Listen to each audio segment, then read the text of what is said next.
గత ప్రభుత్వంలో ప్రస్తుత ప్రభుత్వంలో జరిగిన అభివృద్ధికి మధ్య వ్యత్యాసాన్ని గుర్తించిన నెల్లూరు నగర ప్రజానికమంతా తెలుగుదేశం పార్టీ వైపే మొగ్గు చూపుతున్నారని మాజీ మంత్రి నారాయణ సతీమణి రమాదేవి అన్నారు. నెల్లూరు నగర నియోజకవర్గ పరిధిలోని కొట్టమిట్ట వెంకటరెడ్డి కాలనీ తదితర ప్రాంతాల్లో ఎన్నికల ప్రచారం చేశారు.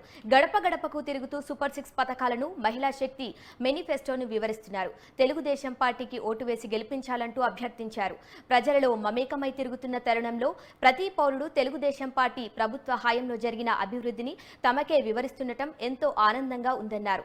సార్వత్రిక ఎన్నికల్లో తెలుగుదేశం పార్టీ గెలుపు తథ్యమని ధీమా వ్యక్తం చేశారు.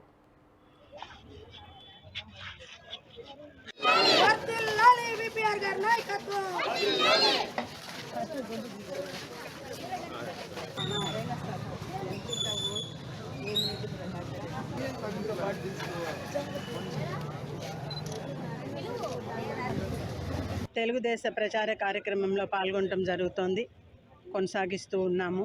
ఎమ్మెల్యేగా పొంగూరు నారాయణ గారిని, ఎంపీగా వేమిరెడ్డి ప్రభాకర్ రెడ్డి గారికి తెలుగుదేశం సైకిల్ గుర్తు మీద ఓటేసి గెలిపించమని ఒక్కొక్కరిని కోరుతూ ముందుకు వెళ్ళటం జరుగుతుంది.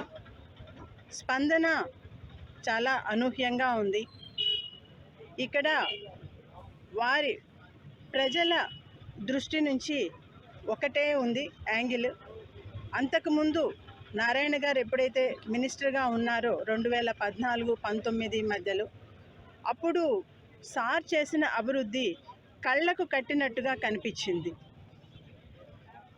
అప్పుడు చేసినది ఇప్పుడు కూడాను వాళ్ళు ప్రతిరోజు ఇంట్లో నుంచి రోడ్డు మీదకి వచ్చినప్పుడు వాళ్ళు ఖచ్చితంగా వాళ్ళకి ఆ అభివృద్ధి అనేది ఖచ్చితంగా కనిపించింది. అదేవిధంగా అప్పుడు ఎలక్షన్ కోడ్ వచ్చేసి ఇంకా అక్కడికి ఆగిన పనులు ఆ తర్వాత 5 సంవత్సరాల్లో 2019 నుండి 2024 వరకు ఈ 5 సంవత్సరాల్లో ఎలా అట్లాగే నిలిచిపోయాయో అవి కూడా వాళ్ళ మనసులో నిలిచిపోయినాయి.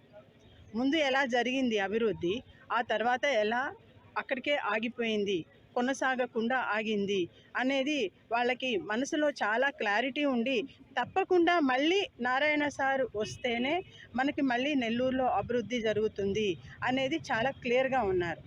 పథకాలు ఇంతకుముందు ప్రభుత్వంలో జరుగుతూ ఉన్నాయో వాటిని ఎటువంటి డిస్టర్బ్ చేయకుండా వాటికన్నా ఇంకా వీళ్ళైతే బెటర్వి మాత్రమే చేసేటట్టుగా హామీ ఇచ్చున్నారు. కాబట్టి సో మనకి ఫర్దర్గా చూసుకుంటే 2 విధాలు.